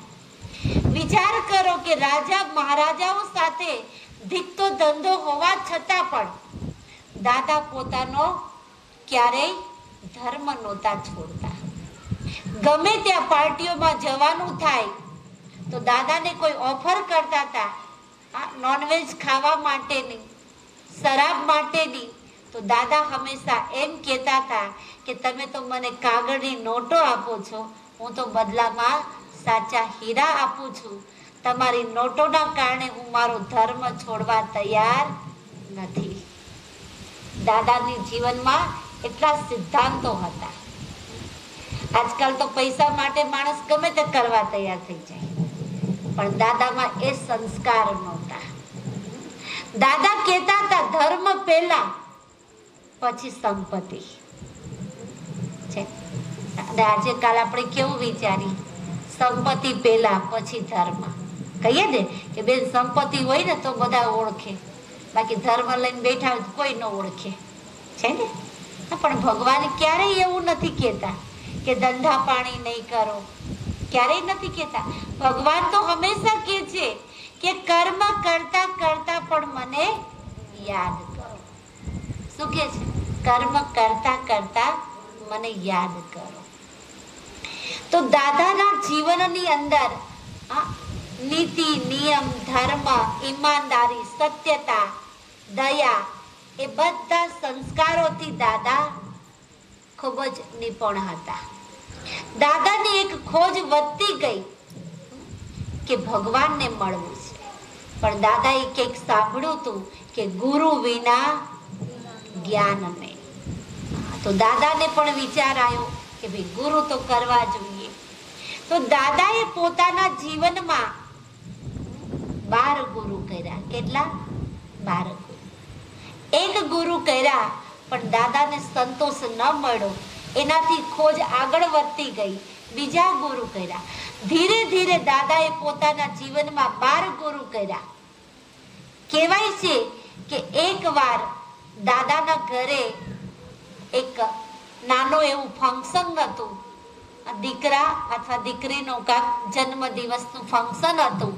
અને ઘર કહેવાય ને મોટાના ઘરમાં તો પાર્ટી પણ મોટી હોય ને. તો દાદાના ઘરે પાર્ટી હતી. રાજા મહારાજા બધા વેપારીઓ આવવાના હતા પાર્ટીની અંદર. અને એ જ સમયે દાદાના જે ગુરુ હતા એનો ટેલિગ્રામ આવ્યો દાદા ઉપર. અને દાદાના ટેલિગ્રામમાં વાત કરી કે દાદા લેખરાજ, મને તમે અત્યારે જ મળો અને પણ સાથે સાથે 10,000 રૂપિયા લઈને આવજો. દાદાએ ગુરુજીને એક પણ ક્વેશ્ચન ન કર્યો કે શા માટે જોઈએ છે. દાદાએ પરિવારમાં એમના ધર્મપત્ની યશોદાને કીધું કે મારે તો અત્યારે જવું પડશે, ગુરુનો તાર આવ્યો છે. એમના ધર્મપત્નીએ કીધું ભાઈ અત્યારે રાજા મહારાજાઓ બધા પાર્ટીમાં મોટા મોટા લોકો આવી રહ્યા છે અને તમે કઈ રીતે બહાર જઈ શકો. ત્યારે દાદાએ એમના પત્નીને જવાબ આપ્યો કે આ સમયે કદાચ કાળનું તેડું આવ્યું હોય તો તમે મને રોકી શકશો ખરા? અને આ શબ્દ ઉચ્ચારણ કરી અને દાદા ઘરેથી છૂટી લઈ અને ગુરુજી પાસે જવા નીકળી ગયા. કહેવાય છે ગુરુજી પાસે જઈ અને એ સમયના 10,000 1876 થી આગળ ચાલો, એ સમયના 1936-37 ની વાત ચાલે છે. એ સમયના 10,000 રૂપિયા એટલે કેટલા? અત્યારના 10 કરોડ રૂપિયા બરાબર છે. અને એ સમયે દાદા પોતાના ગુરુજીને જઈને 10,000 રૂપિયા હાથમાં આપે છે. ત્યારે ગુરુજીને વિચાર આવ્યો કે લેખરાજ મને પૂછતા પણ નથી કે આ 10,000 નું તમારે ગુરુજી શું કરવું છે, શા માટે મંગાવ્યા. તો મારે પણ લેખરાજને સત્ય વાત બતાવવી જોઈએ. ત્યારે ગુરુજી લેખરાજને કહેશે કે લેખરાજ, મેં આ 10,000 તમારી પાસે એટલા માટે મંગાવ્યા કે મારો એક શિષ્ય સટ્ટામાં પૈસા હારી ગયો છે, ખૂબ દેણું થઈ ગયું છે, એના જીવને જોખમ છે અને એને બચાવવા માટે મેં તમારી પાસે આ 10,000 રૂપિયા મંગાવ્યા છે. ત્યારે દાદા તો પછી ત્યાંથી ગુરુજીને પૈસા આપીને નીકળી ગયા. પણ દાદાને એક વિચાર આવ્યો કે જો ગુરુજી એના શિષ્યને આ ખરાબ આદતમાંથી ન બચાવી શકતા હોય તો એ ગુરુજી મને મુક્તિ, જીવન મુક્તિ કઈ રીતે આપી શકશે? જે ગુરુજી તમને તમારી ખરાબ આદતોમાંથી ન બચાવી શકે તો એ તમને મુક્તિ, જીવન મુક્તિ, ગતિ, સદગતિ આપી શકશે ખરા? દાદાને આ વિચાર આવ્યો. ધીરે ધીરે ગુરુજી પ્રતિ દાદાની શ્રદ્ધા ઘટવા લાગી. દાદાની ખોજ ભગવાન તરફ ઓર વધવા લાગી કે આનાથી કોઈ મહાન છે, આનાથી પણ કોઈ ઊંચ છે. એની પ્રાપ્તિ માટે દાદા જીવનમાં આગળ વધતા ગયા ભગવાનની ખોજ માટે. કારણ કે સંપત્તિ તો નહોતો દાદા પાસે, કોઈ પારાવાર નહોતો, પણ એક ખોજ હતી, કઈ? ભગવાનને મેળવવા છે. ભગવાનની પ્રાપ્તિની ખોજમાં એને જીવનમાં 12 ગુરુ કર્યા. કહેવાય છે કે દાદાના ઘરે એકવાર સત્સંગ ચાલતો હતો અને સત્સંગની અંદર બધા આડોશી પાડોશી રોજ સત્સંગ કરવા આવતા હતા. પણ દાદાનો એક નિયમ હતો કે ગુરુજી જ્યારે આવવાના હોય ઘરે સત્સંગ કરાવવા માટે, ત્યારે દાદા શું કરતા હતા? આખી સોસાયટીઓને સાફ કરાવતા હતા. આ કૂતરાઓને જંગલમાં મૂકી આવે કે ભાઈ મારા ગુરુજી આવે તો મારા ગુરુજીના ધ્યાનમાં કૂતરાના આવાજથી ખલીલ ન પડે. બકે કોઈ આવી છે લેટ્રિન બાથરૂમમાં પણ અત્તરો છાંટી એટલું સ્વચ્છતા ભર્યું વાતાવરણ ઊભું કરતા હતા કે મારા ગુરુજીને બદબુ ન આવે. ગુરુ માના ભગવાન, ગુરુની આજ્ઞા માના ભગવાનની આજ્ઞા. ગુરુ માટે એટલું દાદાને શ્રદ્ધા હતી, એટલી ભાવના હતી. કહેવાય છે કે એકવાર ઘરે સત્સંગ ચાલુ છે, દાદા સત્સંગમાં બેઠા છે અને અચાનક દાદા કોઈ દિવસ ગુરુની આજ્ઞા વિના ઊભા થતા નહોતા. અને એ દિવસે અચાનક દાદા ઊભા થઈ અને પોતાનો જે પૂજાનો ખંડ હતો એ તરફ ચાલવા લાગ્યા. ત્યારે કહેવાય છે કે દાદાના પુત્ર વધુ મોટા દીકરાની બહુ, એને વિચાર આવ્યો કે દાદા ક્યારેય સત્સંગમાંથી ઊભા થતા નથી, ગુરુની આજ્ઞા વિના ઊભા થતા નથી, આજ દાદા કેમ ઊભા થયા? એટલે વિચાર આવ્યો કે કદાચ દાદાની તબિયત ઉપર નીચે હશે એટલા માટે. તો એ પણ પુત્ર વધુ પણ દાદાની પાછળ ધીરે ધીરે કદમ રાખતા રાખતા દાદાના પૂજા ખંડ સુધી પહોંચ્યા. જેવા જાય છે ત્યાં દાદા પૂજાના ખંડમાં જઈ અને કહેવાય છે પોતાના બેડ ઉપર પલાઠી વાળી પગ ઉપર પગની મુદ્રા ચડાવી અને દાદા ધ્યાન મગ્નમાં બેસી ગયા. ધ્યાન મગ્નમાં બેઠા ત્યારે કહેવાય છે કે આખું દ્રશ્ય એક અલૌકિક દ્રશ્ય બની ગયું. આખા ઓરડાની અંદર લાલ કિરણોથી છવાઈ ગયો, ચારો તરફ લાલ પ્રકાશ પ્રકાશ. અને એના પુત્ર વધુ કહેવાય છે એક પગ ઉંબરમાં, ઓરડાના ઉંબરમાં અને એક પગ ઉંબરની બહાર આ દ્રશ્ય જોઈ રહ્યા છે. સૌથી પહેલા આ દ્રશ્ય કોને જોયું? એના પુત્ર વધુએ. જ્યારે આ દ્રશ્ય જોઈ રહ્યા છે, નિહાળી રહ્યા છે કે આ બધું શું છે, આ હું શું જોઈ રહી છું? અને દાદાની આંખોમાંથી કહેવાય છે લાલ કિરણોની તેજ ચારો તરફ વાતાવરણની અંદર ફેલાઈ રહ્યું છે. જેમ સૂર્યના કિરણો હોય ને એવું દાદાના લલાટમાં તેજ છે. દાદાની આંખોમાંથી ચોધાર આંસુડા પડી રહ્યા છે. દાદાની આંખો લાલ, ઓરડો લાલ. આ દ્રશ્ય એટલું બધું આમ જોઈ તો મનને મોહી લે એવું દ્રશ્ય હતું. આ દ્રશ્ય એના પુત્ર વધુ નિહાળે છે. જ્યારે કહેવાય છે કે આ દ્રશ્યની સાથે સાથે દાદાના મુખમાંથી 3 મહાવાક્ય ઉચ્ચારણ થાય છે. પહેલું વાક્ય છે નિજાનંદ સ્વરૂપમ શિવોહમ શિવોહમ, પ્રકાશ સ્વરૂપમ શિવોહમ શિવોહમ, જ્ઞાન સ્વરૂપમ શિવોહમ શિવોહમ. આ દાદાને મુખમાંથી આ વાણીનું ઉચ્ચારણ થાય છે.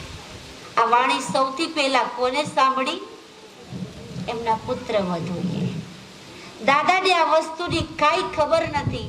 જ્યારે ધ્યાનમગ્ન અવસ્થામાંથી દાદા એકદમ ઝબકીને જેમ જાગી જાય એમ ચારે બાજુ જોવા લાગ્યા કે એ દિવ્ય શક્તિ ક્યાં ગઈ, દિવ્ય શક્તિ ક્યાં ગઈ, એ કોણ હતી દિવ્ય શક્તિ? દાદા શોધવા લાગ્યા, પણ દિવ્ય શક્તિ તો 1 સેકન્ડમાં ચાલી ગઈ. આ દ્રશ્ય પૂરું થયું. દાદાને વિચાર આવ્યો કે આ ચમત્કાર મારા ગુરુજીનો લાગે છે. દાદાએ ગુરુજીને લેટર લખીને કીધું કે ગુરુજી, તમે તો મને સ્વયં ભગવાન દેખાડી દીધા, આટલો સુંદર મજાનો અનુભવ કરાયો. પણ ગુરુજીએ ત્યારે સામે લેટર લખીને જવાબ આપ્યો કે મને પણ કોઈ દિવસ આવો દીદાર કે આવા સાક્ષાત્કાર થયા નથી. આ સાક્ષાત્કાર કોઈ મેં તમને નથી કરાવ્યા. આ સાક્ષાત્કાર કરાવનાર, આ દિવ્ય અનુભૂતિ કરાવનાર કોઈ અલૌકિક શક્તિ છે. એ અલૌકિક શક્તિ કોણ હતી? એ જ નિરાકાર શિવ પરમાત્મા. ધીરે ધીરે દાદાનો ગુરુ પ્રત્યેની શ્રદ્ધા ઓછી થઈ ગઈ ઓર દાદાની ખોજ વધવા લાગી કે નિરાકાર શક્તિ હતી કોણ, એ અદ્રશ્ય શક્તિ હતી કોણ, કે જે પ્રકાશ, જે લાઈટ હતી. ધીરે ધીરે દાદાનું જીવન ભગવાન પ્રતિ, ભગવાનની ખોજમાં આગળ વધવા લાગ્યું. અને એકવાર દાદા મંથન કરતા હતા કે આ દ્રશ્ય શક્તિ મને ક્યાં મળશે.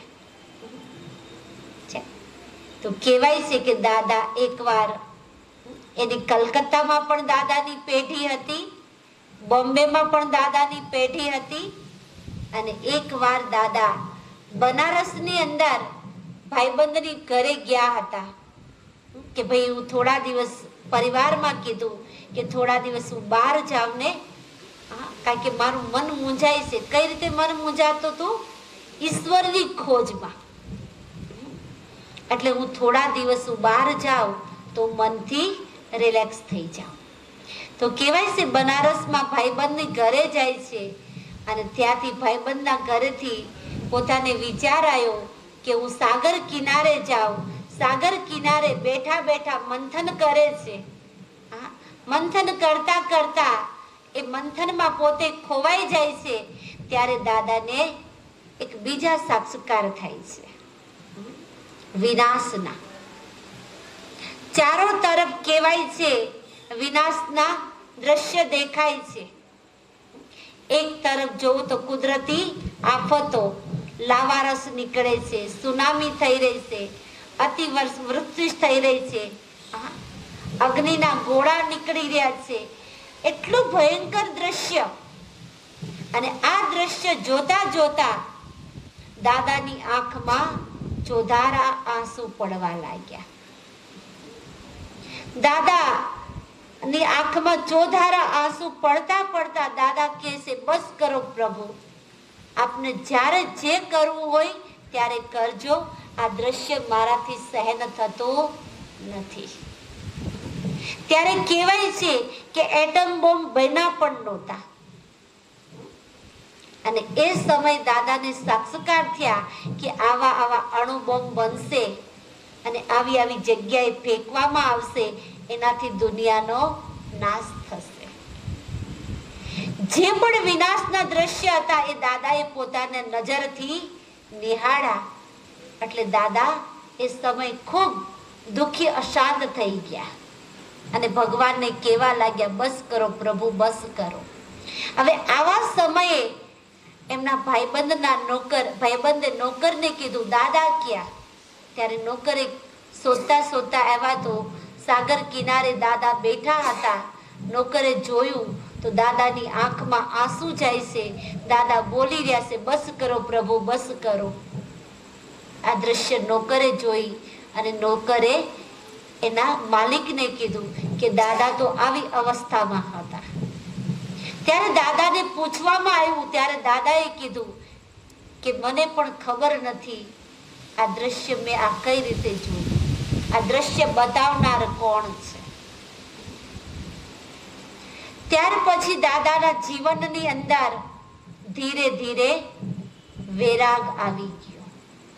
દાદાને વિચાર આવ્યો કે આખરે આ દુનિયા એક દિવસ ખત્મ થવાની છે, આ કાંઈ નથી રહેવાનું. તો એટલો બધો જીવનની અંદર વૈરાગ આવવા લાગ્યો તો દાદાએ ધીરે ધીરે પોતાના જીવનને સમેટવા લાગ્યા. પોતાના બિઝનેસને સમેટવા માટે